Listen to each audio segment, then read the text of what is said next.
Hello friends, today we are going to learn our fifth lecture in chapter number 2 for standard 10 in foundation. In previous lecture, you have seen that there are two types of combinations for the resistor. First one is series combination and another one is parallel combination. What is there in series combination and what is there in parallel combination? That you must know. When two resistors are connected in series, means current is same for both the resistors. If you notice that if current is flowing same from two resistors, means those resistors are connected in series. If potential difference are same for two resistors, means that two resistors must be connected in parallel. Hello. अगर दो resistors का potential difference same आ रहा है मतलब कि वो parallel में connect किए गए हैं. अगर दो रेजिस्टर में से करंट सेम आ रहा है मतलब कि वो सीरीज में कनेक्ट किए हुए हैं. In this lecture we are going to learn only one theory topic. Actually it is not necessary to learn that theory if I am not going to study that. Even though you can learn, even though you can give your answer correctly, but the theory topic is helpful for our easiness to solve the problem. आप ऐसी theory पढ़ने जा रहे हैं आज जिससे कि आपके न्यूमेरिकल में आसानी रहे. अगर वो थियरी मैं नहीं भी पढ़ाऊंगा तो भी आप अपने हिसाब से समझ सकते हैं. कोई भी प्रॉब्लम सॉल्व करने के लिए थियरी पढ़ना जरूरी नहीं है, फिर भी मैं पढ़ा रहा हूं ताकि आपके न्यूमेरिकल का आंसर फटाफट आए. सिचुएशन ये है कि आपके पास दो रेजिस्टर है, वो दोनों रेजिस्टर को आप V वोल्ट की बैटरी के साथ पैरेलल में कनेक्ट कर रहे हैं. तो सिचुएशन कुछ ऐसा होगा, यहां से करंट निकलेगा बैटरी में से I. ए पॉइंट के पास आपका करंट डिवाइड होगा. रेजिस्टर सेम नहीं है तो करंट इक्वली डिवाइड नहीं होगा. यहां कुछ अलग रेजिस्टर है, यहां कुछ अलग रेजिस्टर है. If both the resistor has same value then you can say that current will be equally divide. यहां पे क्या होगा, जिसका रेजिस्टर कम होगा वहां में से ज्यादा करंट चला जाएगा, जिसका रेजिस्टेंस ज्यादा होगा उसमें से कम करंट आएगा. आप ये समझो कि अगर ये दोनों पैरेलल में कनेक्ट किए गए हैं तो ये R1 कनेक्ट कहाँ किया है, ए और बी के बीच में. R2 कनेक्ट कहाँ किया गया है, ए और बी के बीच में. ये बैटरी कनेक्ट की कहाँ गई है, ए और बी के बीच में. मतलब कि R1 का पोटेंशियल डिफरेंस भी V वोल्ट है, R2 का पोटेंशियल डिफरेंस भी V वोल्ट है. तो यहाँ पे पोटेंशियल डिफरेंस क्या आएगा, V. यहाँ पे भी पोटेंशियल डिफरेंस क्या आएगा, V. अगर आपको करंट चाहिए, I चाहिए, पोटेंशियल डिफरेंस मालूम है, रेजिस्टेंस मालूम है, so according to Ohm's law V is equal to IR. तो मैं यहां पे ये दोनों के बीच में, ये अपर ब्रांच के अंदर, इन अपर ब्रांच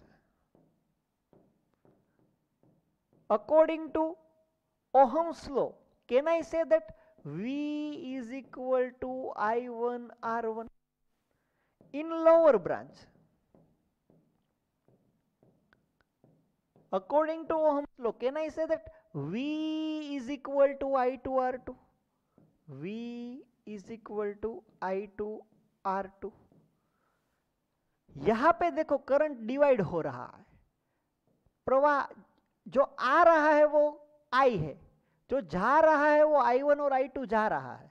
तो यहां पे एट पॉइंट A मैं ये कह सकता हूं कि करंट क्या है, करंट है I1 plus I2. Hello, I is equal to I1 plus I2 है. V का इक्वेशन ये भी है, V का इक्वेशन ये भी है, तो मैं ये दोनों इक्वेशन को इक्वेट कर दूं. इसको बोल देता हूं इक्वेशन नंबर 1, इसको बोलता हूं इक्वेशन नंबर 2, इसको बोलता हूं इक्वेशन नंबर 3. तो आगे जाके मैं क्या करता हूं, इक्वेट इक्वेशन 2 एंड 3, ये दोनों को आप इक्वेट करो तो क्या होगा, I1 R1 is equal to I2 R2 होना है। यहां से आप I2 को सब्जेक्ट करो तो I1 R1 अपॉन R2 आने वाला है। इसको बोल दो इक्वेशन नंबर 4। इक्वेशन 1 में जिधर I2 दिखाई दे रहा है उधर आप इक्वेशन 4 अप्लाई कर दो। तो I am saying that putting the value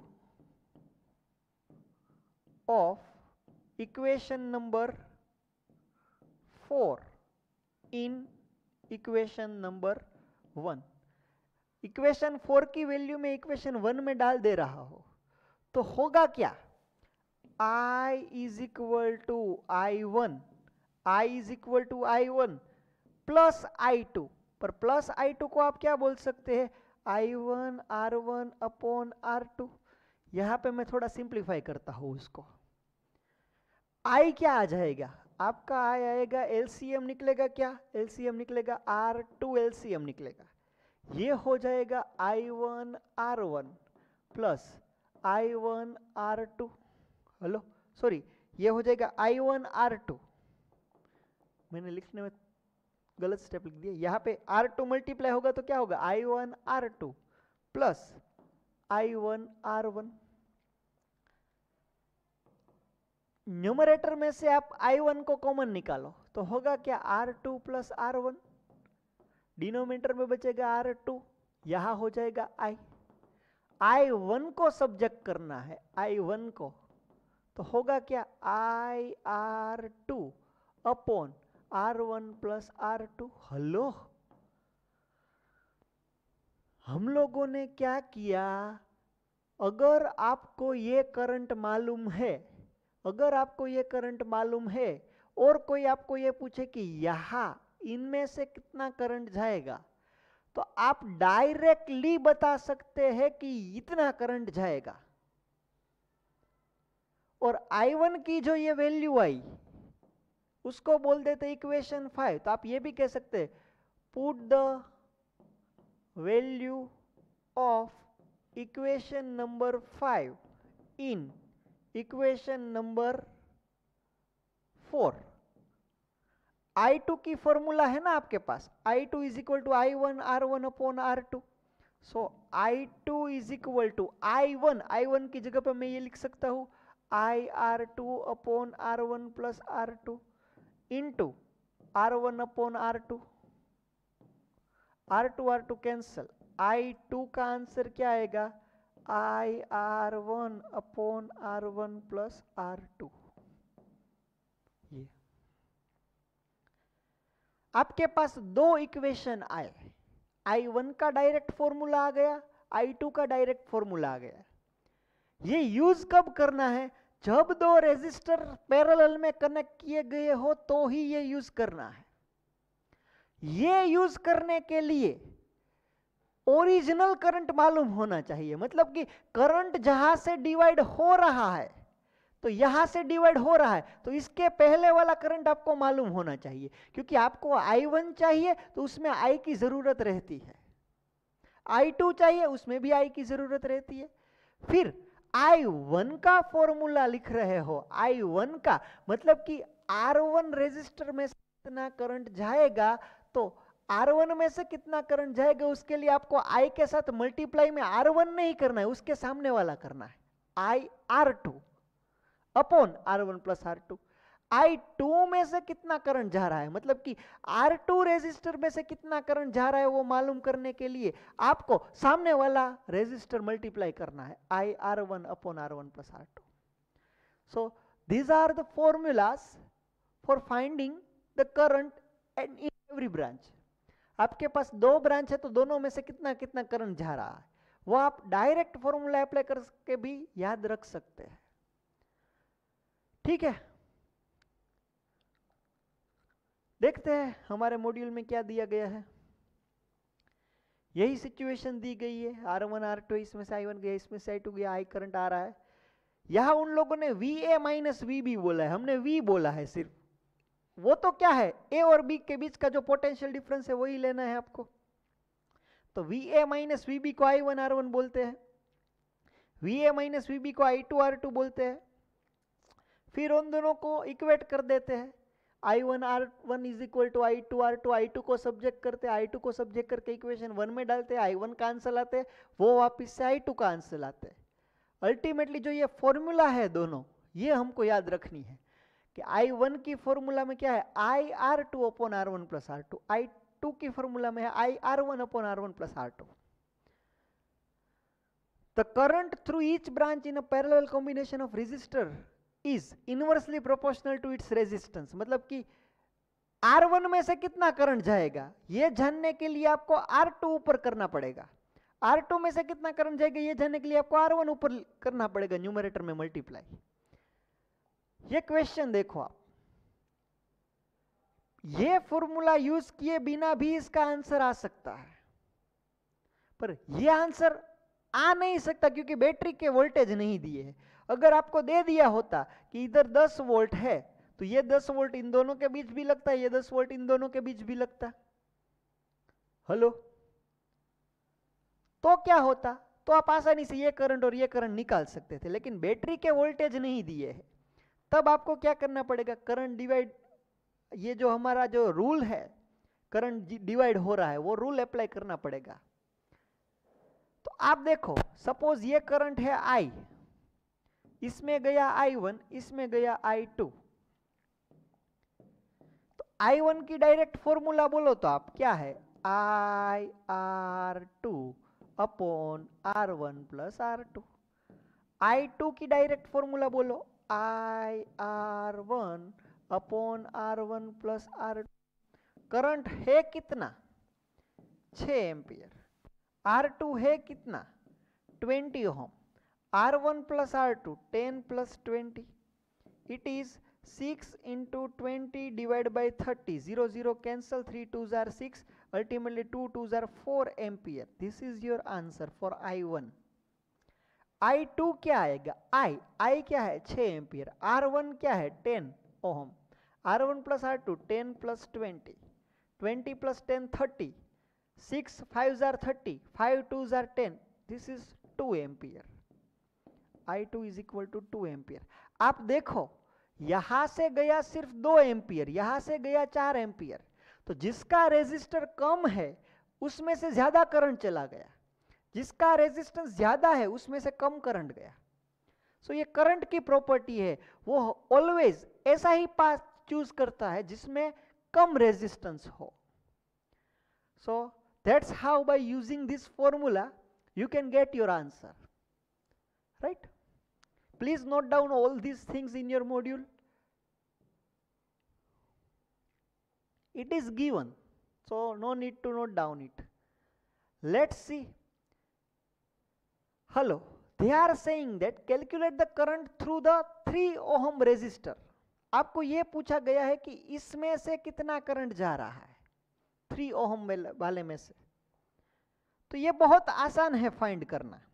आपको तो क्या लगेगा कि चलो I1 पूछा है तो आप तो डायरेक्ट फॉर्मूला ही लगाने जा रहे हैं, I1 is equal to IR2 upon R1 plus R2। I क्या है, मतलब कि ये I1 है, ये I2 है, तो यहां कितना करंट आ रहा है, यहां मतलब क्या, बैटरी में से कितना करंट निकल रहा है, वो तो आपको मालूम नहीं है। अगर आपको I मालूम नहीं है तो आप I की जगह पे कुछ लिख नहीं सकते। R2 और R1 प्लस R2 मालूम है, R2 मतलब 6, R1 मतलब 3, तो यहाँ पे क्या हो जाएगा 6 upon 6 plus 3। Ultimately your answer is I into 6 upon 9. Ultimately your answer is 2 by 3, I into 2 by 3. If you can able to find out what is the value of I, then and only then you can get your answer I1. Hello. Now the question is, how can you find the value of I? I is what? I is the current drawn from the battery. Whenever you want to find out the current drawn from the battery, means you have to calculate R equivalent for all the circuit. आपके के पूरे circuit का are equivalent निकालना ही पड़ेगा। आपको यह समझना होगा कि ये 12 वोल्ट की बैटरी के साथ कितने का रेजिस्टर लगा हुआ है।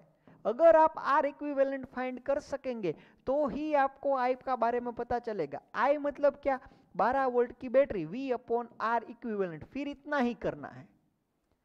सो 12 अपॉन आर इक्विवेलेंट क्या है, तो ये दोनों पैरेलल में है, 6 और 3, 6 और 3 का पैरेलल क्या होगा, अगर दो रेजिस्टर ही पैरेलल में है तो फॉर्मूला आर इक्विवेलेंट क्या क्या है, R1 R2 upon R1 plus R2, मतलब 6 into 3 18, 18 upon 6 plus 3 9, 18 upon 9 that is 2।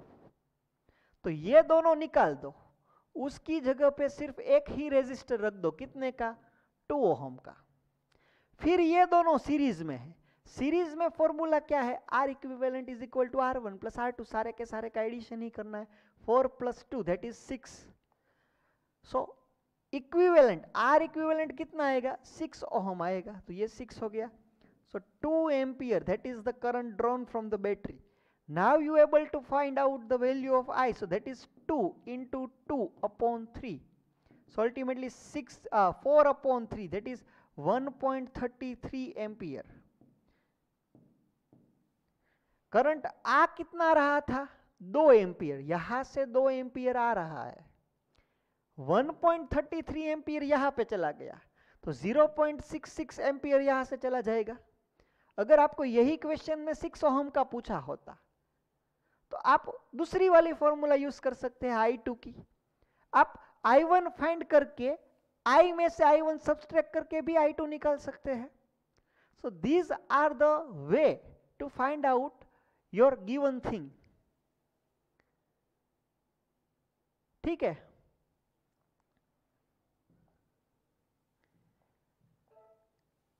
आप अपना दिमाग अच्छे से अप्लाई करना, तब जाके ये सारा क्वेश्चन आपको अच्छे से समझ में आएंगे। ये देखो सिचुएशन ये कुछ दी गई है, आपके पास एक नेटवर्क दिया है।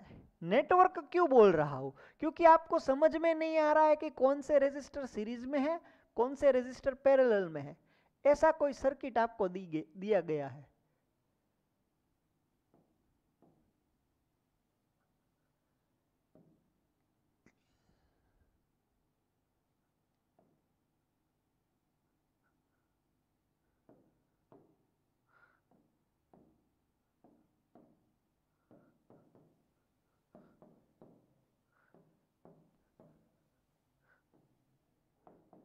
ऐसा कोई सर्किट आपको दिया गया है, 2 4 6 7 10, यही लिखा ना, 2 4 6 7, ओके ठीक है।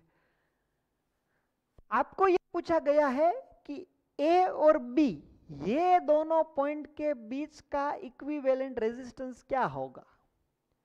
ये सोल्व करने के लिए आपको मालूम तो रहना चाहिए ना कि कौन से रेजिस्टर सीरीज में है, कौन से रेजिस्टर पैरेलल में है।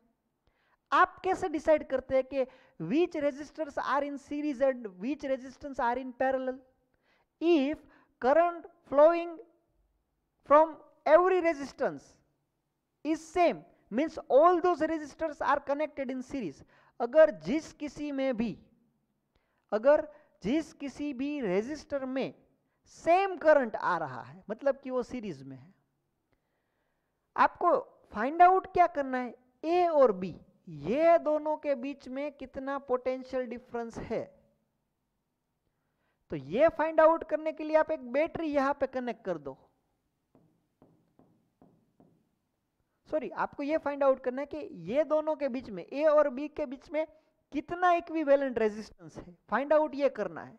लेकिन ये फाइंड आउट करने के लिए आपको यहां पे ए और बी के बीच में एक बैटरी समझनी होगी। होगा क्या, जैसे ही बैटरी कनेक्ट होगी तो करंट फ्लो होगा, करंट यहां पे आएगा। जैसे ही करंट यहां पे आता है, इसके पास 3 रास्ते हैं, थोड़ा करंट इसमें से जाएगा, थोड़ा करंट इसमें से जाएगा, थोड़ा करंट इसमें से जाएगा।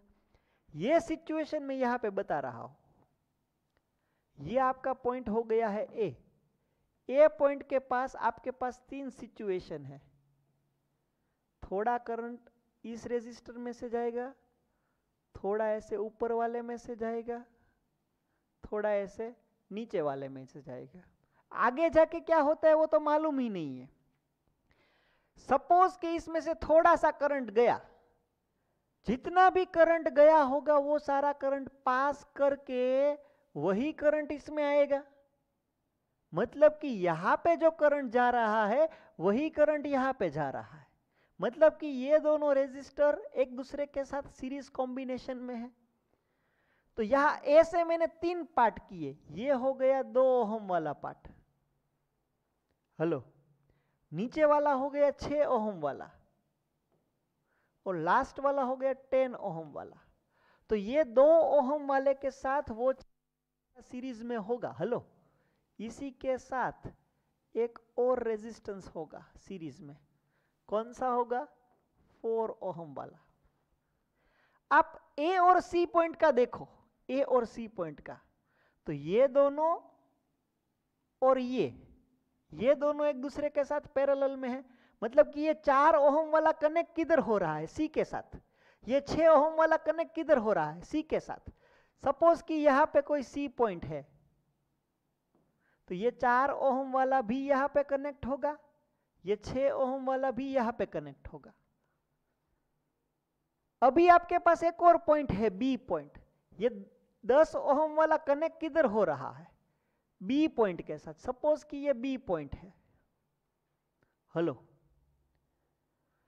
सी पॉइंट और बी पॉइंट ये दोनों के बीच में एक 7 ओहम वाला रेजिस्टर है। मतलब कि ये दोनों के बीच में एक और रेजिस्टर है जिसकी वैल्यू है 7 ohm. So this is the simplified figure. आपको यहां से मालूम नहीं पड़ रहा है कि कौन से रेजिस्टर सीरीज में है, कौन से रेजिस्टर पैरेलल में है, लेकिन आपको यहां से मालूम पड़ सकता है कि कौन से रेजिस्टर सीरीज में है, कौन से पैरेलल में है।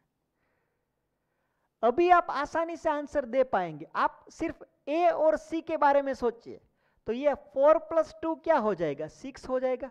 आपके पास ये ए पॉइंट है, आपके पास ये सी पॉइंट है, तो ए और सी इन दोनों के बीच में नीचे तो एक रेजिस्टर है ही 6 ओहम वाला, और ऊपर जो 2 सीरीज में थे, अभी वो दोनों सीरीज में ना रह के उसकी जगह पे मैं सिर्फ एक ही रेजिस्टर लिख सकता हूं, और वो 6 ओहम का, क्योंकि ये दोनों सीरीज में है। 4 + 2 6। फिर सी और बी के बीच में 7 ओहम वाला रेजिस्टेंस है, और ए और बी के बीच में 10 ओहम वाला रेजिस्टर। ये बी पॉइंट है, ये 10 ओहम वाला रेजिस्टेंस है। अभी देखो, ये 6 और 6 क्या हो जाएगा? पैरेलल में है। 6 और 6 हो जाएगा 3। आप ए और बी के बारे में सोचिए, तो 6 और 6 3 हो जाएगा। 3 और 7 सीरीज में होगा। 3 और 7 क्या हो जाएगा? 10 ओहम। तो ये आपका ए पॉइंट है, ये आपका बी पॉइंट है। तो ये अपर ब्रांच के अंदर कितना रेजिस्टर आएगा? 10 ओहम। ये लोअर ब्रांच के अंदर कितना रेजिस्टेंस आएगा? 10 ओहम। और 10 ओहम और 10 ओहम एक दूसरे के साथ पैरेलल में है। अगर सेम रेजिस्टेंस पैरेलल में है तो उसका आधा इक्विवेलेंट हो जाएगा। इक्विवेलेंट क्या आएगा? 5 ओहम। हेलो, ऊपर दोनों का मल्टीप्लिकेशन करना है, 10 × 10 100। नीचे दोनों का एडिशन करना है, 10 + 10 20। 100 / 20 इज 5।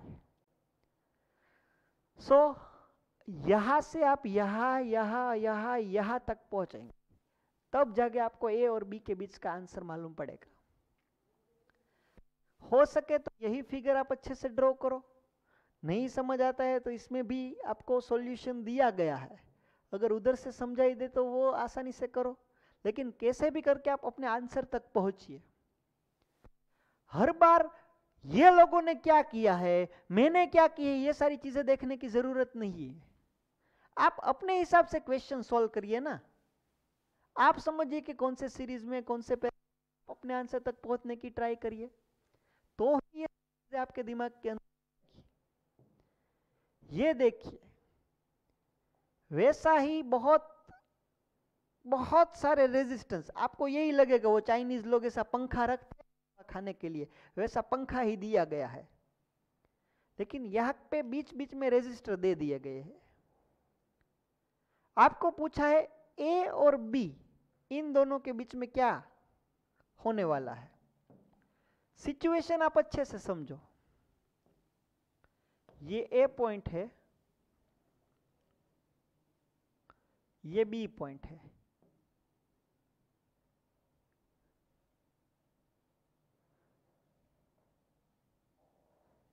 ऐसा दिया है ए बी, ये हो गया सी। फिर वापस से एक रेजिस्टर निकल रहा है, ये हो गया डी, और डी और सी के बीच में भी एक रेजिस्टर है। फिर वापस से एक रेजिस्टर निकल रहा है ऐसे, ये हो गया पॉइंट ई, और इसके बीच में भी एक रेजिस्टर है। फिर वापस से एक रेजिस्टर निकल रहा है, ये हो गया आपका पॉइंट एफ, और इन दोनों के बीच में भी रेजिस्टेंस है। कितने कितने वाले रेजिस्टर है? 3 3 6 3 6 ऐसा कुछ किया है। 3 3 3 3 3 3 3, बाहर सारी जगह पे 3 3 है, बीच में 6 6 है।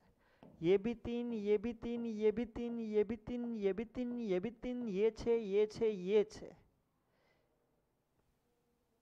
आपको पूछा गया है ए और बी के बीच में से कितना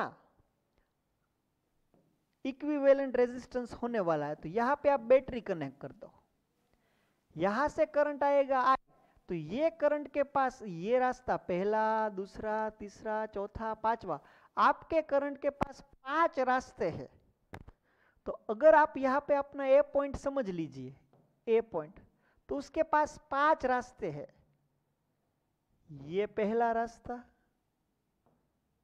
ये दूसरा रास्ता, थोड़ा मैं अलग अलग लिखता हूं तो आपको अच्छे से समझ में आए। मतलब ये 1 2 3 4 5 रास्ते हैं। तो ये जो सबसे लोअर है, ये सबसे लोअर वाला है 3 ओहम वाला, फिर ये 6 ओहम वाला, फिर ये 6 ओहम वाला, फिर ये 6 ओहम वाला, और सबसे ऊपर है वो 3 वाला। आप ए और ई पॉइंट के बारे में सोचिए, ए और ई पॉइंट के बारे में। तो जितना भी करंट यहां गया वही का वही सारा करंट किधर आया, जितना करंट यहां गया वही सारा करंट इधर आया। मतलब कि ए पॉइंट और ई पॉइंट, ए पॉइंट और ई पॉइंट के बीच में 3 रेजिस्टर है, ये दोनों सीरीज में है और उसके साथ ये पैरेलल में है। तो पहले तो ये ए और ये एफ आ गया ना, ये पॉइंट आपका हो गया एफ पॉइंट। एफ पॉइंट के साथ आगे जाके ई पॉइंट आ रहा है, ई पॉइंट में इधर दिखा दे रहा हूं ई पॉइंट। तो हुआ क्या, ए पॉइंट ई पॉइंट, ए पॉइंट और एफ पॉइंट, सॉरी ए पॉइंट और एफ पॉइंट, ये दोनों के बीच में एक रेजिस्टर है, एफ और ई के बीच में एक रेजिस्टर है, और ए और ई के बीच में से एक रेजिस्टर। तो ये ए पॉइंट है और ये सीधा कनेक्ट किधर होगा, ई पॉइंट के साथ। हेलो, ये वाला रेजिस्टेंस आ गया 3 ओहम का। आगे सोचिए, ई पॉइंट और डी पॉइंट के बीच में एक रेजिस्टर है, ई पॉइंट और डी पॉइंट में। तो मैं क्या कर रहा हूं, इधर किधर डी पॉइंट ले रहा हूं। तो ई पॉइंट और डी पॉइंट के बीच में एक रेजिस्टर दिखाई दे रहा है, वो कितने का है, 3 ओहम का। और ए पॉइंट और डी पॉइंट के बीच में ये 6 वाला है, तो ऐसा हो जाएगा। हेलो, डी पॉइंट और सी पॉइंट के बीच में एक रेजिस्टर है। सपोज कि यहां पे मेरे पास सी पॉइंट है, तो डी और सी के साथ एक रेजिस्टर है 3 ओहम का, और ये 6 वाला सीधा कनेक्ट किधर हो रहा है, सी के साथ। सी पॉइंट और बी पॉइंट के बीच में भी एक रेजिस्टर है। सपोज कि यहां पे कोई बी पॉइंट है, तो यहां इन दोनों के बीच में भी एक रेजिस्टर है 3 ओहम का, और ए पॉइंट और ये बी पॉइंट के बीच में भी एक रेजिस्टर है 3 ओहम का। तो ऐसा आपका सर्किट बनेगा, देख लो अच्छे से। आपको पूछा है ए और बी का क्या होगा, तो पहले ये दोनों सीरीज में आएंगे, 3 और 3 क्या हो जाएंगे, 6 हो जाएंगे। फिर ये 6 और नीचे वाला 6, ये 6 और नीचे वाला 6 पैरेलल में आएंगे, 6 और 6 3 हो जाएंगे। समझो आप, ए से ई के बारे में सोचो, ए से ई के बारे में। तो ये 3 और 3 6, ये 6 और ये 6, 6 और 6 3 हो गया। मतलब कि ये सारे चले जाएंगे, ये भी चला जाएगा, ये भी चला जाएगा, ये भी चला जाएगा। अब क्या होगा, अब पॉइंट ए और पॉइंट ई, इन दोनों के बीच में सिर्फ एक ही रेजिस्टर रहेगा। कितने का रहेगा? 3 ओम का।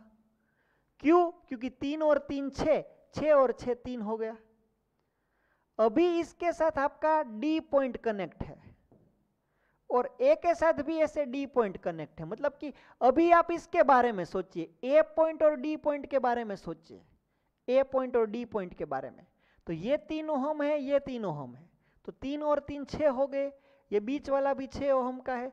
तो ए और डी का इक्विवेलेंट क्या हो जाएगा? ए और डी ये सारे निकल जाएंगे, ए और डी के बीच में सिर्फ एक 3 ओम का रेजिस्टर ही बचेगा। तो आप ऐसे पॉइंट कनेक्ट करिए, ये ए पॉइंट है, ये डी पॉइंट है, उसके बीच में सिर्फ एक ही रेजिस्टर आ जाएगा 3 ओम वाला, ए और डी के बीच में से। ये भी चला गया, ये भी चला गया। अभी आप ए और सी के बारे में सोचिए। तो ए और सी के बारे में सोच रहे हैं, तब ये 3 ओम, देखो ये सारे निकल गए उसकी। अब देखो सिचुएशन क्या होगी, ये होगी ना, सी पॉइंट ऐसे है, ये भी एक रेजिस्टर है, ये भी एक रेजिस्टर, ये 3 ओम वाला है, ये 6 ओम वाला है। आप ए और सी के बारे में सोचो, तो ये 3 और 3 6, ये 6 के साथ ये 6 पैरेलल में है, मतलब कि 3, मतलब कि अभी ए और सी के बीच में क्या आएगा?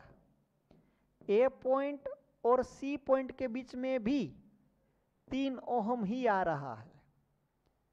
ए बी पॉइंट देखो, ए से बी पॉइंट देखो, तो यहां भी एक रेजिस्टर है 3 ओम का, और सी और बी के बीच में भी एक रेजिस्टर है 3 ओम का। तो आपको ए बी का चाहिए, ए और बी के बीच का इक्विवेलेंट चाहिए, तो ये 3 और 3 6 हो जाएंगे। तो ये ए पॉइंट, ये बी पॉइंट, अपर ब्रांच में हो गया है 6 ओम, लोअर ब्रांच में हो गया है 3 ओम। तो अभी इसका तो इक्विवेलेंट आपको मालूम होगा ना, 6 × 3 18 अपॉन 6 + 3 9, 18 अपॉन 9 दैट इज 2। तो ये ए और बी का फाइनल इक्विवेलेंट क्या आएगा? 2 ओम। देखो यहां से समझ में नहीं आ रहा है कि कौन सा सीरीज में है, कौन सा पैरेलल में है। अगर ये समझ नहीं आ रहा है तो आपको ये समझना है कि कैसे किया मैंने, ठीक है? आप देखते जाओ, ए और बी का, ए और ई तक पहुंचो, फिर ए और डी तक पहुंचो, फिर ए और सी तक पहुंचो, फिर ए और बी तक पहुंचो, तब जाके आपका आंसर आएगा। तो यहां पे जो बोला गया है ना, वो यही बोला गया है कि ए और बी के बीच का रेजिस्टेंस क्या आना है? 2 ओम। ये यहां पे थोड़ी बहुत मिस्टेक है, ये 6 ओम नहीं आना चाहिए, यहां पे 3 ओम आना चाहिए, ठीक है? ए और ई, ए और ई के बारे में आप सोचेंगे तो ए और ई के बारे में ये तीनों निकल के 3 आ जाएगा, मतलब ये सही है, ये जो दिया है वो गलत है, फिर वापस से सब सही है, ठीक है? एक बार अच्छे से आप समझना, ये समझ में ना आए तो ये फिगर अच्छे से समझ लेना, यहां पे मैंने क्या किया था, ठीक है?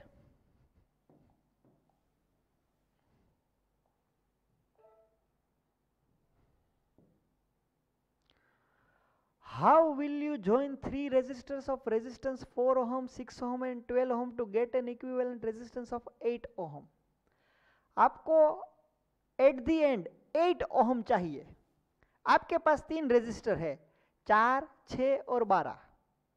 अगर आपको यह पूछा जाता कि सबसे बड़ा रेजिस्टेंस कौन सा बना सकते हो, तो आप सारे के सारे को सीरीज में रख देते। अगर आपको यह पूछा जाता कि सबसे कम कौन सा रेजिस्टर बना सकते हैं, तो आप ये तीनों रेजिस्टर को पैरेलल में रख देते, क्योंकि पैरेलल में रखने से आपके सर्किट में से जो छोटा सा रेजिस्टर है उससे भी छोटा आंसर आना है इक्विवेलेंट का। सीरीज में क्या होता है, सीरीज में इक्विवेलेंट का आंसर आपके सर्किट के अंदर जो भी बड़ा वाला रेजिस्टर है उससे भी बड़ा आंसर आना है। आपका छोटा से छोटा रेजिस्टर 4 ओम है, आपका बड़ा सा बड़ा रेजिस्टर 12 ओम का है। ना तो आपको 4 से कम चाहिए, ना तो आपको 12 से ज्यादा चाहिए, मतलब कि आपको चाहिए 8 ओम। तो 8 ओहम लाने के लिए आप तीनों को सीरीज में भी नहीं रख सकते, तीनों को पैरेलल में भी नहीं रख सकते। तो आपके पास चॉइस कौन सी बची है? आपके पास 3 और चॉइस बची है। आप ये कर सकते हैं, 4 ओहम वाला ऐसे रखो, उसके साथ ये करो, 12 ओहम वाला और 6 ओहम वाला सीरीज में रखो। या तो ये सिचुएशन हो सकती है, या फिर ये सिचुएशन हो सकती है, आप 6 ओहम वाला इधर रखो, 12 और 4 वाला पैरेलल में रखो। या तो आप ये करो, आप 12 वाला सीरीज में रखो, 4 और 6 वाला पैरेलल में रखो। ये 3 में से ही कोई सिचुएशन करने से आपका आंसर आएगा। आप यहां देखो, अगर इस तरह से कनेक्ट कर रहे हैं तो आपका आंसर 8 नहीं होगा। आप इस तरह से कर रहे हैं तो भी आपका आंसर 8 नहीं होगा। आप ऐसे कनेक्ट करेंगे तो ही आपका आंसर 8 ओहम आएगा। कैसे? देखो, 12 और 6 पैरेलल में है, मतलब 12 into 6, 12 into 6 72, 72 upon 12 plus 6 18। So 72 divide by 18 that is 4 ohm. ये इसका इक्विवेलेंट आएगा 4 ओहम, और 4 ए और बी के बीच में 8 ओहम का इक्विवेलेंट आ जाएगा। So this is the correct condition. Sir मेरे को पहले से कैसे मालूम पड़ेगा कि मेरे को यही आंसर करना है? अरे भाई मेरे को भी नहीं मालूम पड़ता है। मैं पहले ये करूंगा, इससे आंसर नहीं आता तो ये करूंगा, इससे आंसर नहीं आता तो ये करूंगा। कोई एक से तो आपका आंसर आएगा ही ना।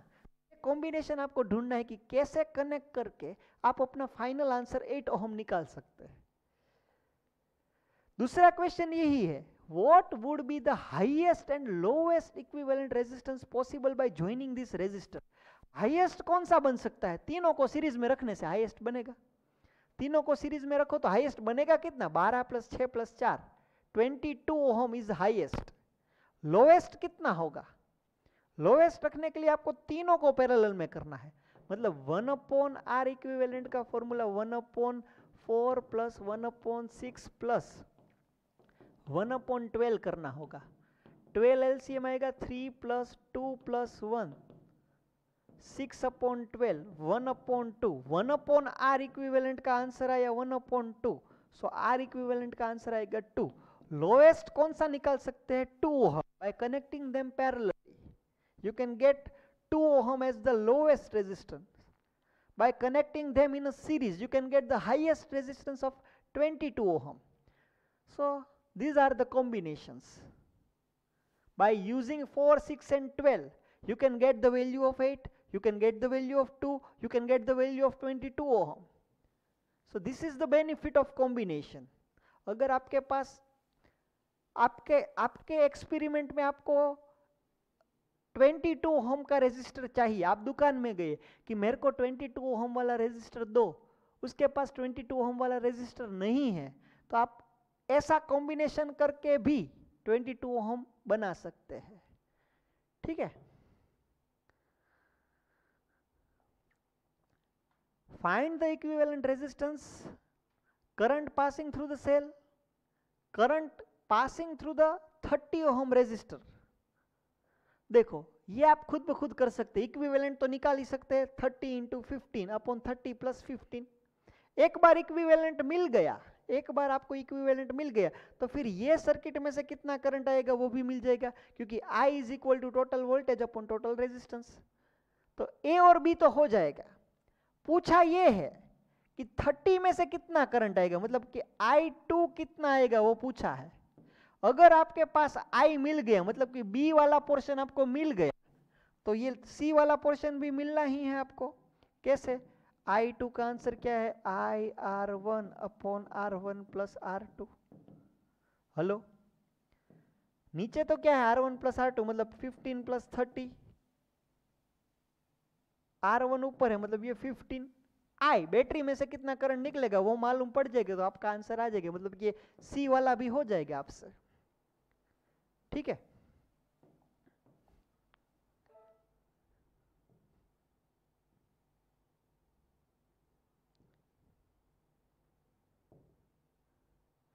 When two resistors joined in series, the equivalent resistance is 90 ohm.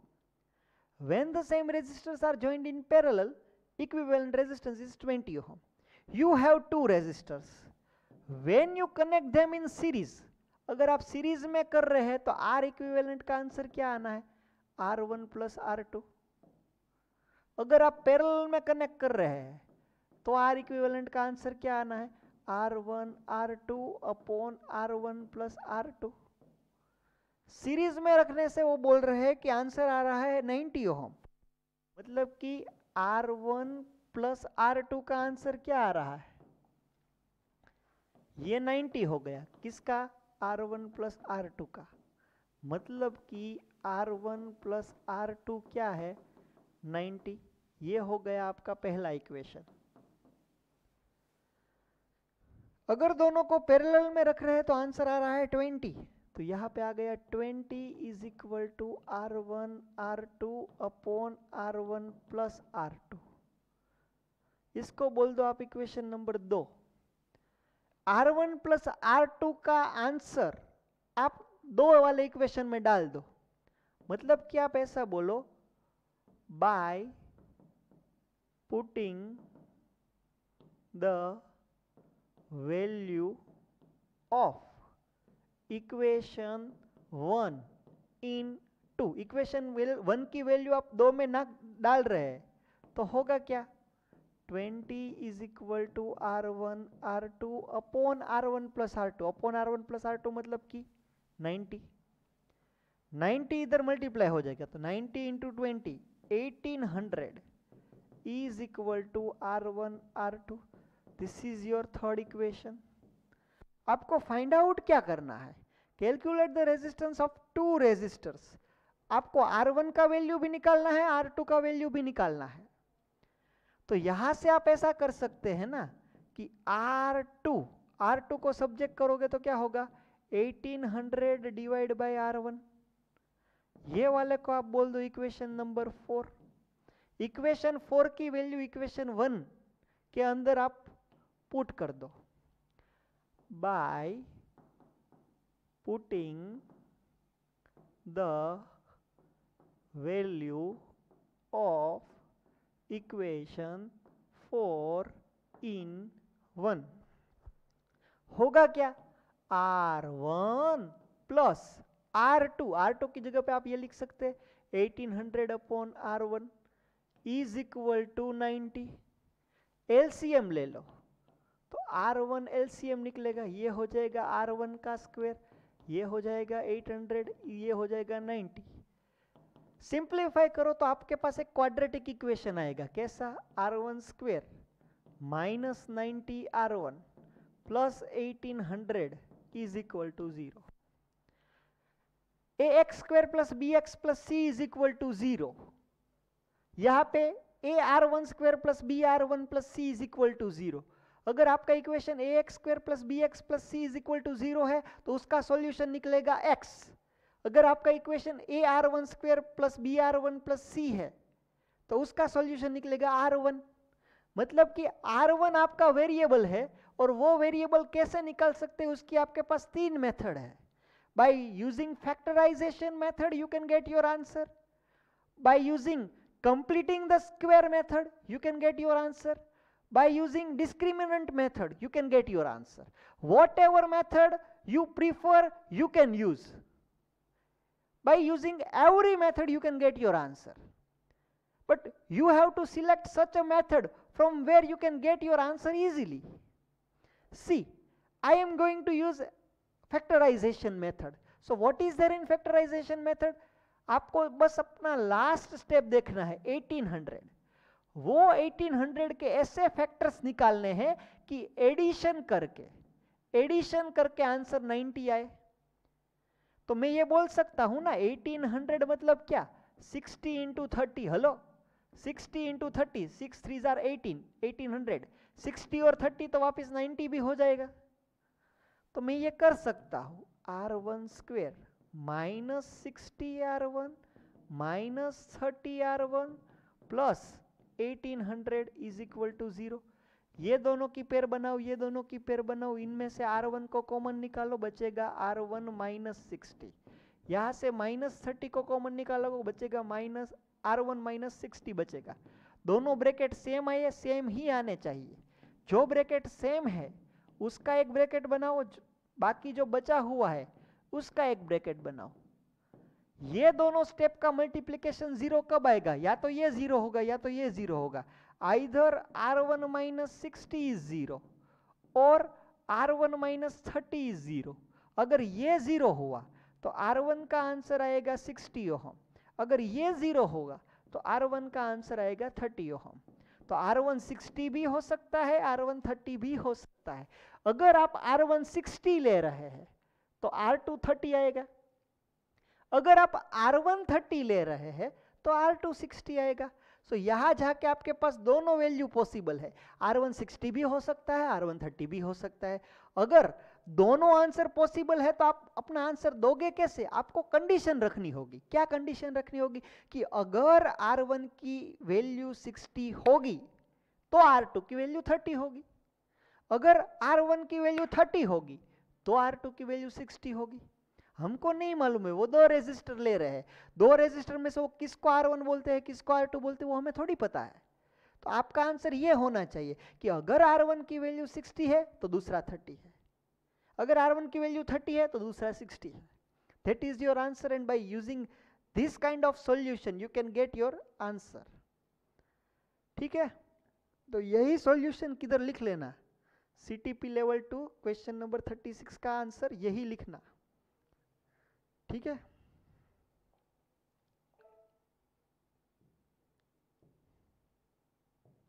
देखो यहां पे सिर्फ 60 और 30 बोला है, ये 30 भी हो सकता है ये 60 भी हो सकता है।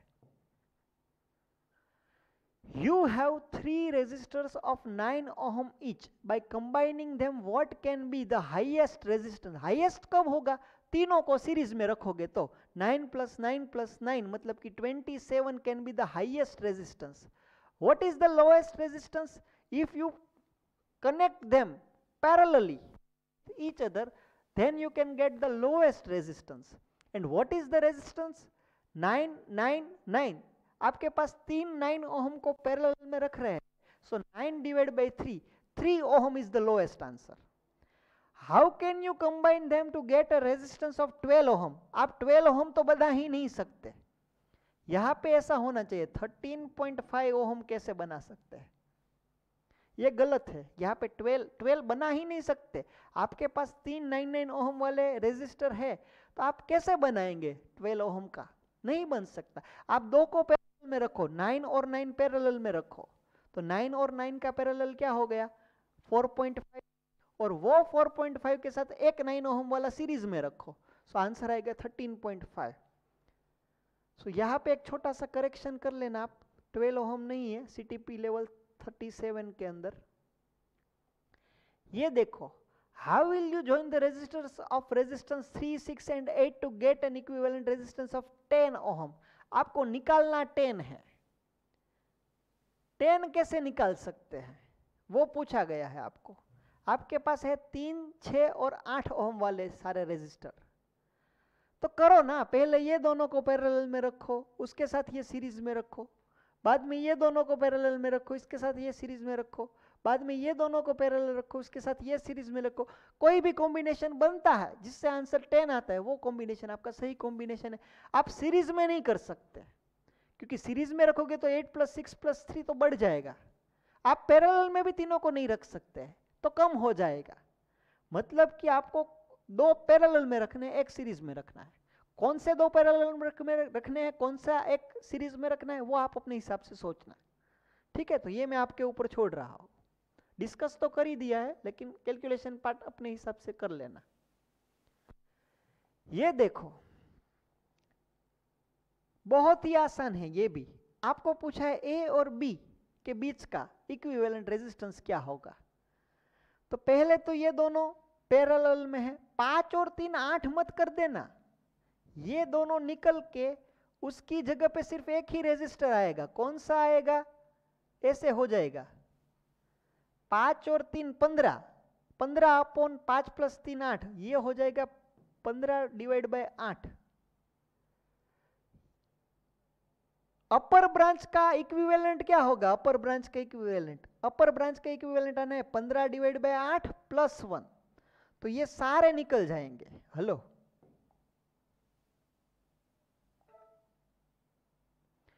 ये सारे के सारे निकल जाएंगे, ये पूरे का पूरा निकल जाएगा ये सारा। उसकी जगह पे क्या आ जाएगा, सिर्फ एक रेजिस्टर आएगा।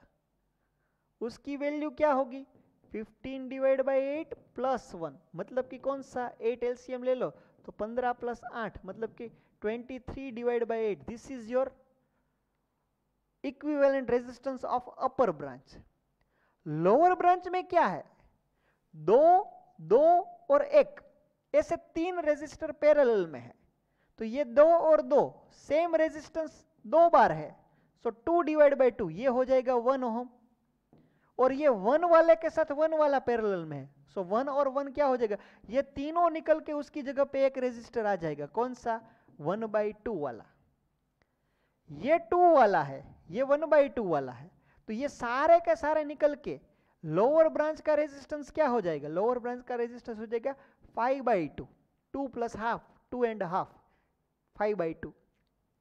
फिर ये दोनों पैरेलल में है। अभी आपका सिचुएशन कौन सा बनेगा आप समझ लो। आपका सिचुएशन ये बनेगा, आपके पास ए पॉइंट है, उसमें से 2 ओम आ रहा है, फिर आगे जाके ऐसे 2 बन रहे हैं। ये हो गया 5/2 ओम का, ये हो गया 23 डिवाइड बाई 8 वाला। आप इन दोनों का मल्टीप्लिकेशन करके नीचे एडिशन करो, मतलब कि ये 2 ओम और इसका इक्विवेलेंट क्या आएगा, ये दोनों का इक्विवेलेंट ये आएगा 23 divide by 8 into 5 divide by 2 upon 23 divide by 8 plus 5 divide by 2। ये जो आंसर आता है उसमें आप +2 कर दो, तब जाके आपका फाइनल आंसर आएगा। जो कुछ भी दिक्कत है वो कैलकुलेशन पार्ट के अंदर है, समझने के लिए कोई दिक्कत नहीं है, क्योंकि आपको आसानी से समझ में आ जाता है कि कौन से सीरीज में है, कौन से पैरेलल में। तो ये क्वेश्चन आप हार्ड नहीं बोल सकते। Concept is very easy, calculation part is tough because there are the fractions, that's why it can be tough for you. Otherwise, the concept is very easy. These 2 are in parallel, these 3 are in parallel, get the equivalent of these 2, get the equivalent of these 2. Now these and that are in parallel, find out the equivalent resistance and then after add +2. You can get your answer.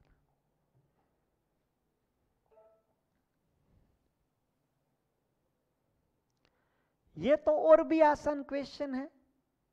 ये बता दिया है कि सारे के सारे resistance 11 ओम के हैं। If each resistors are of 11 ohm, then the first branch is having 11 ohm resistance. यहाँ पे 11-11 वाले 2 कनेक्ट किए हैं, मतलब कि ये 22 ohm हो गया। यहाँ पे 11-11 वाले 3 कनेक्ट है, तो ये 33 हो गया। तो अभी आपको R इक्विवेलेंट निकालना है, so 1/R equivalent is equal to 1/R1 plus 1/R2 plus 1/R3। 66 LCM आएगा। 11 6 are 66, 22 3 are 66, 33 2 are 66.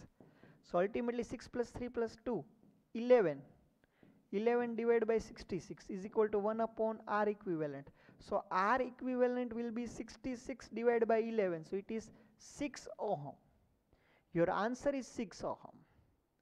हेलो, ये कोई टफ नहीं है, बहुत आसान से क्वेश्चन है।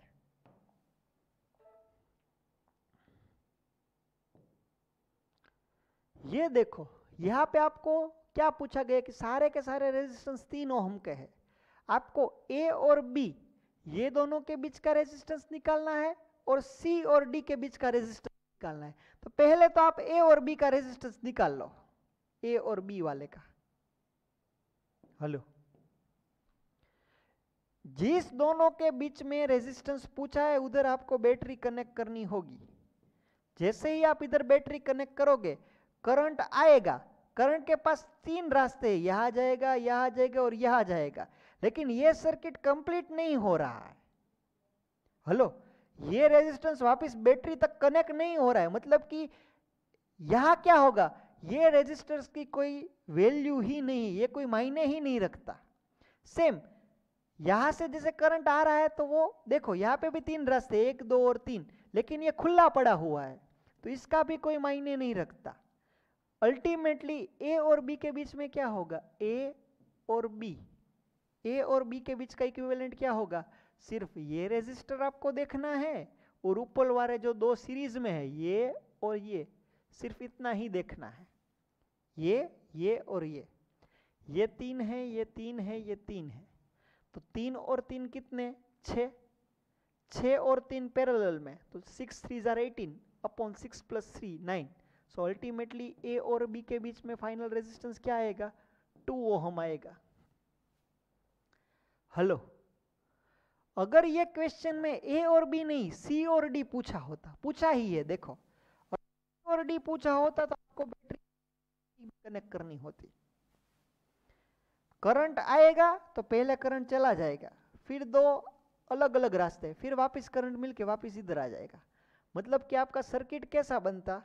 ये सी पॉइंट है, ये 3 ओहम वाला ये रेजिस्टर है, फिर आपका पॉइंट आया ए, फिर ऊपर 2 रेजिस्टर है, फिर नीचे एक रेजिस्टर है, ये दोनों वापस मिलके वापस एक रेजिस्टर है, और ये आपका पॉइंट हो गया डी, ये पॉइंट हो गया बी।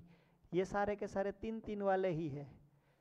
तो ए और बी इन दोनों का तो हमने अभी कैलकुलेट किया ना कि 2 ओहम आ रहे हैं, तो ये हो जाएगा 3 ओहम। ये ए पॉइंट, ये सी पॉइंट, ए और बी के बीच में वापस से एक रेजिस्टर है, उसका वैल्यू है 2। बी और डी के बीच में भी एक रेजिस्टर है 3। सो अल्टीमेटली 3 + 3 + 2, सी और डी के बीच का रेजिस्टेंस हो जाएगा 8 ओहम। हेलो, इस तरह से आप निकाल सकते हैं, ये भी कोई कठिन क्वेश्चंस नहीं है।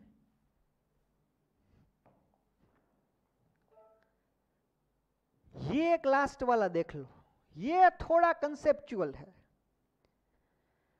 आपको पूछा है एक्स और वाई के बीच का इक्विवेलेंट रेजिस्टेंस। दिखने में तो क्या लगेगा, सारे के सारे सीरीज में है, मतलब R + R + R + R + R, 5R is your answer. लेकिन आंसर में देखो ऑप्शन में 5R है ही नहीं। मैं तो बोल रहा हूं किधर 5R होना चाहिए, तो सारे बच्चे 5R वाले को टिक करके आ जाएंगे, फिर भी उसका आंसर गलत होगा। क्यों? क्योंकि करंट ऑलवेज वैसा ही पाथ चूज करता है जिसमें कम रेजिस्टेंस हो। आप x और y के बीच में फाइंड आउट करना चाहते हैं कि इक्विवेलेंट क्या है, तो आप इन दोनों के बीच में बैटरी कनेक्ट कीजिए। जैसे ही करंट इधर आता है उसके पास 2 रास्ते हैं, या तो वो सीधा नीचे से चला जाएगा, या तो इसमें से जाएगा, या तो डिवाइड होगा। यहाँ पे कोई रेजिस्टेंस ही नहीं है, तो करंट यही पाथ चूज करेगा फ्लो करने के लिए, क्योंकि यहाँ पे उसके पास रेजिस्टेंस है, यहाँ पे कुछ है नहीं। मैं आपको ये समझा रहा हूं कि देखो ये क्या किया है, ये कुछ नहीं किया है, ये बस वायर को एक्सटेंड किया है। मेरे पास छोटा वायर हो, मतलब कि यहां से वायर स्टार्ट हो रहा है और यहां पे खत्म हो रहा है, उसकी जगह पे मैं यहां से वायर हो, ये मैं बहुत लंबा वायर ले रहा हूं, तो उसमें क्या दिक्कत है, मैं छोटा वायर लूं या बड़ा वायर लूं। हेलो, ये जस्ट क्या किया है, अगर हमारा ये पॉइंट x के साथ कनेक्ट किया गया है तो ये x से ही लिया हुआ वायर है, तो ये पॉइंट भी क्या हो जाएगा, ये पॉइंट भी आपका x ही होगा। अगर ये पॉइंट y से ले रहे हैं तो ये पॉइंट भी यहां जाके यहां तक y पे ही सिमट रहा है, तो ये पॉइंट कोई दूसरा पॉइंट नहीं है, ये x पॉइंट ही है, ये y पॉइंट ही है, ये अलग पॉइंट है। सपोज कि इसका नाम मैं P बोल रहा हूं, तो यहां से ही एक दूसरा वायर उठाया है, तो ये पॉइंट भी क्या है, P। Ultimately you have 3 points X, P and Y. Let's see what happen. This is the first point X, this is the second point P and this is the last point Y. आप ये देखिए, पहला वाला ये resistor कौन से 2 point के बीच में है, X और P के बीच में है, तो X और P के बीच में मैं एक रेजिस्टर बना रहा हूं ऐसे। हेलो, X और P के बीच में एक R वाला रेजिस्टर आ गया। फिर वापस देखो P और X के बीच में वापस एक दूसरा रेजिस्टर है, तो P और X इन दोनों के बीच में वापस से एक रेजिस्टर है R वाला। आगे बढ़िए आप, क्या हो रहा है, X और Y के बीच में एक रेजिस्टर है R, X इधर है Y उधर है, तो उसका एक रेजिस्टर यहां पे आ रहा है R। फिर देखिए Y और P के बीच में एक रेजिस्टर है, Y और P के बीच में एक रेजिस्टर है R वाला, और लास्ट वाला देखो P और Y के बीच में है, P और Y के बीच में एक और रेजिस्टर है R वाला। तो ये आपका सिंप्लीफाइड फिगर होगा। आपको दिखने में ये लग रहा है कि ये सारे के सारे सीरीज में है, लेकिन ये सीरीज में नहीं है, ये ऐसे कनेक्ट किए हुए हैं।